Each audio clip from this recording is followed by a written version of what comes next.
organization that has teams and chapters all over the world. I am the team leader of the Almaden Valley Team. We're the primary team in the San Jose area. And basically what Days for Girls does is that they try to end the problem of period poverty throughout the world. Specifically, we provide these little things right here called Days for Girls kits that our team sews and assembles. What's in a Days for Girls kit, I'm going to briefly go over it, is 3 things. So typically when we distribute kits internationally, the kit is a bit different, but our team has been focusing on distributing kits locally because we didn't really have connections to people internationally. We figured why not start with our own community. And so we thought we would do that. And so our kit looks a little bit different than the one that goes out internationally. But the kit that we provide has 3 things. It has a pouch with disposable pads and tampons in it. It has a menstrual cup. For those of you who don't know what a menstrual cup is, it's basically, I can just pull it out real quick, it's going to get crazy. Basically, you insert it just like a tampon or pad, instead of absorbing menstrual fluid, it collects it, and then you can pull it out, dump it in the toilet at the end of the day, and you're good to go. These things are really incredible, and a really incredible solution for people who don't have access to disposables all the time, because these things are made of medical grade silicone. They last about 10 years, and are an incredible option for people who are able to get them. The final thing we have in our kit is what we actually sew and assemble ourselves. This is the Days for Girls Shield and Liner.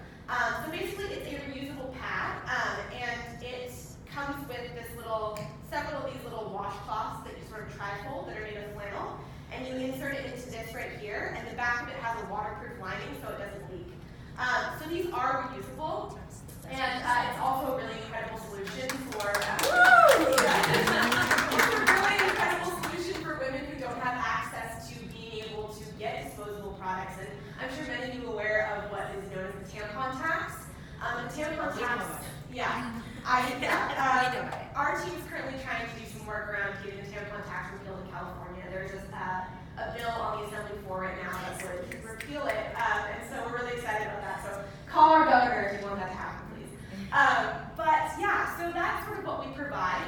Our team specifically, with my little notes here, our team specifically has been doing these distributions in our community. To go back to why we started doing local distributions, well, the main thing is that when I did some research, I realized that this is a problem in our local community. Women in your community are affected by period poverty. About 20% of American girls skip or miss school entirely on the days that they're on their periods because they don't have access to period products.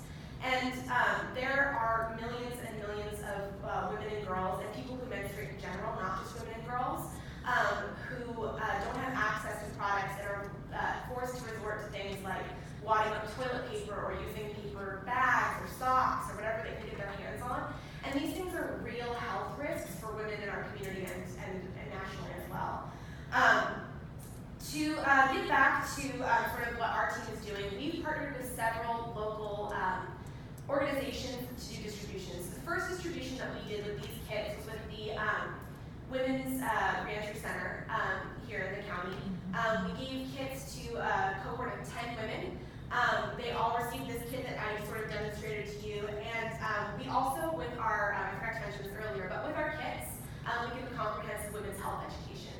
We never supply a kit to anyone without giving them this full education about their bodies, how to stay safe, how the kit works, how to keep it clean, because these are all really important things. And if you give someone this sort of kit and not the education, it's important that they know how to use it and why it's important. Women menstruate 3,500 days out of their lifetime, so it's important that we know why and how to stay safe and be clean during this time. So the Women's Reentry Center is one organization.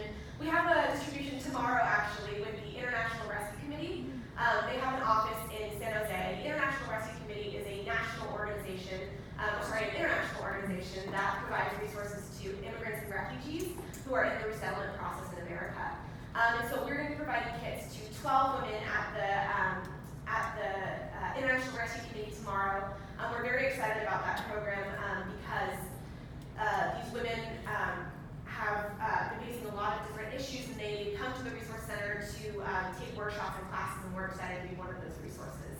The final partnership that we're working on right now is with the LGBTQ youth space in downtown San Jose.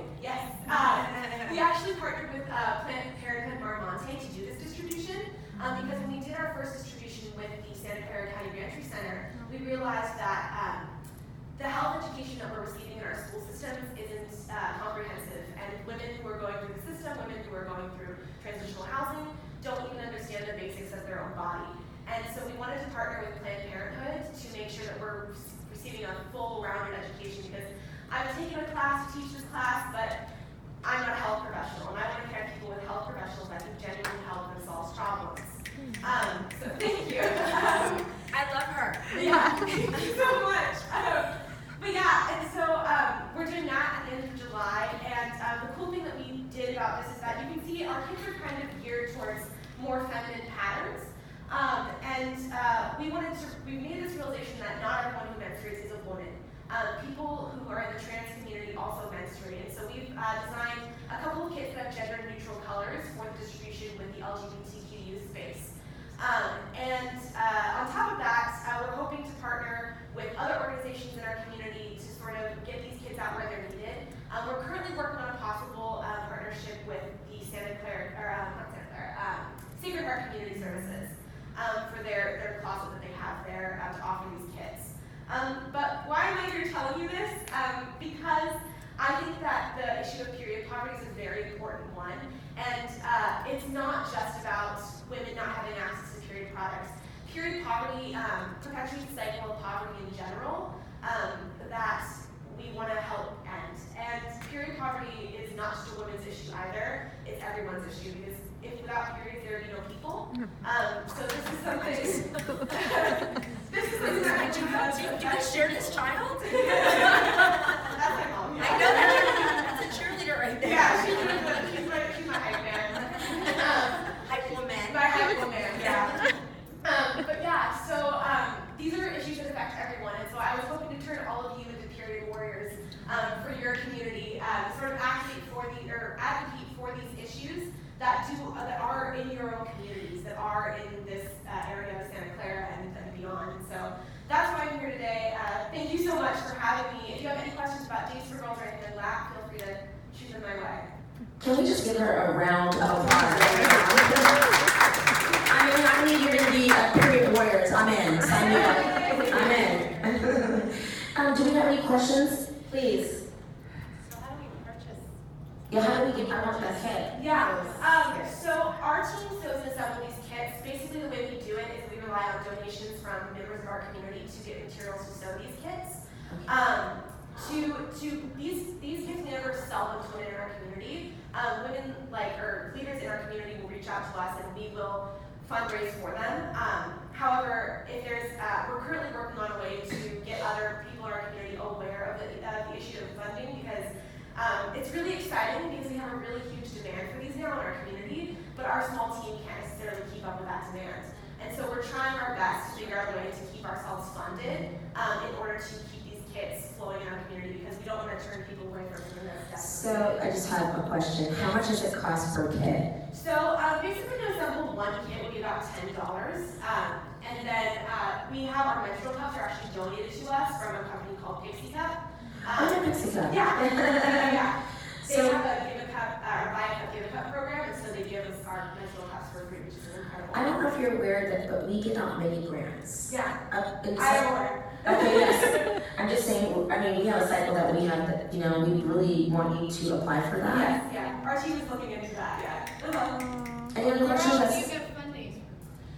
Basically just any members of our community who are willing to donate to our fundraising page. We also get members of our community who want to help doing the sewing themselves, and so they'll donate fabric and materials to us to do the sewing, which is an incredible way to help, and we're really excited that people are willing to do that. So how do you go about reaching out to people? Yeah. Whether it's for labor or money? Yeah, so we have we have a presence on social media. That's kind of our main way of reaching out to people in our community. But I personally have like a template of a letter that I send out to people in our community, like businesses or people just like leaders and advocates in the community, that I sort of send out to them. It's just sort of probe interest, or at what level they'd be interested in getting involved with us.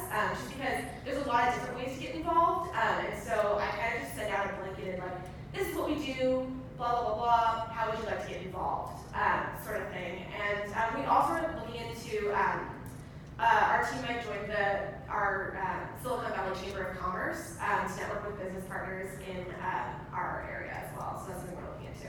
Nancy has a question. Oh, yes. Thank you. In my community, I have two groups that I think could benefit from interacting with you.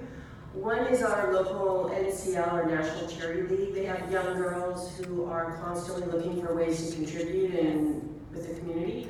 They could be a great source for both raising funds and also creating kits. Yeah.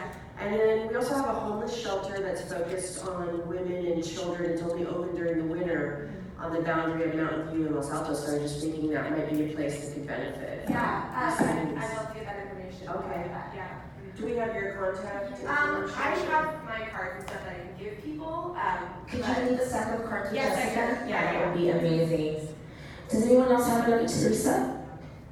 I was wondering if you would pass around the pad. Yes, I would Take a love look to. at it. Yeah. Yeah, please, just take a look, and I did notice online, it looks like it's sold out, but you can purchase these. I mean, because from an environmental standpoint too, right? That's what I was thinking.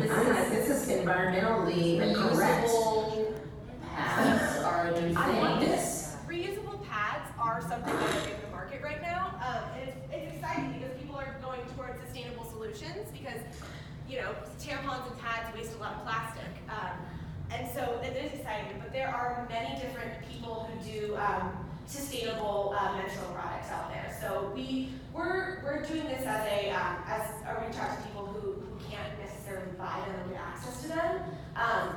And it's also not something that's widely known at this point. It's not something that you can easily buy in a store at this point. It's typically something that you can buy online. But yeah, that's kind of our focus. But we are very excited that it's something that's being offered as an option now. Yeah. So does anyone have a question? Please raise your hand. Hi, so first of all, thank you so much. I mean, sincerely, I really appreciate this. My big question is, I think, it's really hard to get people to change their habits, right? So even though I completely agree, and I think if people do have access to water for the cleanliness factor and such, and if you educate them about, toxic shock syndrome and all the different things that play a role, how do you get them to build those new habits? Yeah. So the people we tend to work with have some interesting stories about what they're doing for menstrual hygiene. And specifically, the women I worked with at the reentry center have told me, different ways that they, in their experience, have had to use, things like socks, things like, watered up toilet paper, and to speak to the idea that, it's changing a habit as opposed to using something that's disposable. We give women options. So we're not trying to say, there's this wonderful option, now do it. That's why we actually provide them with disposables, and we provide them with a menstrual cup, and we provide them with reusables, because we want them to compare the products and see what does work best for them. Because we're not here to sort of, force our way onto people. We just want to give women options that are going to work for them. And if disposables do work for you, then go for it. If that's what's going to make you feel sanitary and safe, and you're able to afford them and get access to them, go for that. But if you don't have access and you're trying to find a solution that's a little, more sustainable and available to someone who doesn't have access, then these are great options. And so we just want to provide people with options, Thank you. Thank you. Anyone else? Was there one question on this side? No? So I just wanted to say briefly, I was really poor as a child. The sock option sometimes was our options when no one was talking to us about periods. Yeah. Rolled up toilet paper. It was horrible. So when I think about this, and we work with a lot of homeless people that are in my creek and in my wife's work, this is a great option for those, because we see them. My wife has mentioned, she's a police officer, that a lot of times when she's arresting homeless, they didn't have enough for tampons or pads, so they're bleeding in her car. And she's like, here, I am a woman, so I have extra stuff. So she now carries extra stuff with her. It'd be great. Let's talk offline. Let's just talk offline. Okay. I'm like thinking of everything you Sounds can. good. Yeah, just one thing. Have you approached any jail facilities? have they approached you or anything? Because that's another thing we see. They are given limited ration. Wait, say it again? The jail facilities, the correctional facilities. So this wouldn't be able to go into the jail because it would be considered, go ahead. We talked. Yeah. Yeah. So, yeah, it would. Okay, good, Yeah. that's fine. So anyways, this is what will happen is Jessica can also send out her information. While you may think that she's reached out, how old are you? I'm 22. She's still young, so why don't we, when you get her contact information, if you have ideas, Rotary Benefer, you know, all your connections, your organizations, send them to her. Let's uplift her and give her the resources so everybody can be a period warrior and we can support people that are bleeding over themselves. It's not good. So I just want to say you are amazing in your energy and you're a delight. And at least sign me up. I don't know where I get the t-shirt and the button, but I'm all the way in. And please apply for our mini grant. I know there's something we can do together in the future, or something very soon, but I want to talk to you directly offline about it. Thank you so much. And thank you